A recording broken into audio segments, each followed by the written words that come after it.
Hi everyone, welcome to our second week of our empirical research course.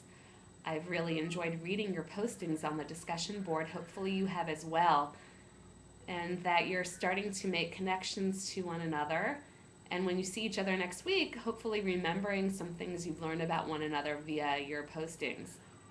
I've especially enjoyed reading your postings under the thread of if I had $1,000,000. First of all, we all agree that it would be nice if someone handed us $1,000,000 and gave us carte blanche to do whatever we wanted with it. That would be amazing. We know that's not the real world of research.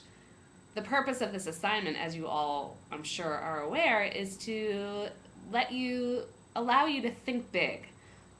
Where would your passions go?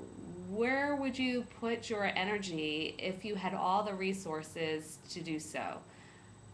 You're already beginning to think like researchers. You're posing the beginning of research questions. You're thinking about your methodology. You're considering who would be your participants and what would be the purpose of your conducting this study.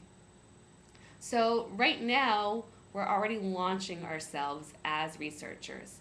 What you write in this thread might or might not be the beginnings of what you will explore throughout this course and throughout your studies in this doctoral program. We'll be returning to this post later next week. I'll talk about that in just a second.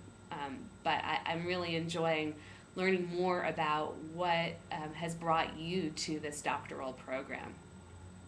You've seen we've already had our first poster for our very first reading, and the purpose of beginning that discussion thread is to be looking at the reading in two ways, as you've seen.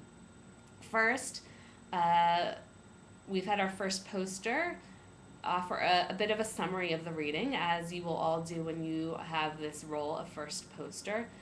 You be thinking about, first of all, what is the methodology that was offered by this researcher. So we're always looking at the research study that's presented in our readings through that lens. What has this researcher done and why? But then, of course, as we all know, and as I wrote in an email to you last week, there's a second layer to our engaging with these readings. We're learning how to talk back to them, think about, well, if you were engaged in the study, what would you do differently? What is the takeaway from this study for you as both an educator and an emerging researcher? You'll see that there are some questions that our first poster offered in terms of asking us to think about what does this mean for us as emerging researchers who are learning how to enculturate into the world of educational research. So I look forward to reading your discussion on this particular reading. And then our next reading, the Ball and Ferranzi reading, you'll be returning to your discussion board of If I Had $1,000,000, thinking about what you originally proposed, and then considering, okay, in light of having conducted this reading, what do I now think about what I've proposed? How would I go back and take it to the next level?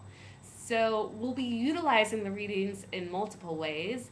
For this second reading, the Ball and Ferranzi reading, we'll be thinking about how do I now reconnect with what I originally wrote and expand upon it.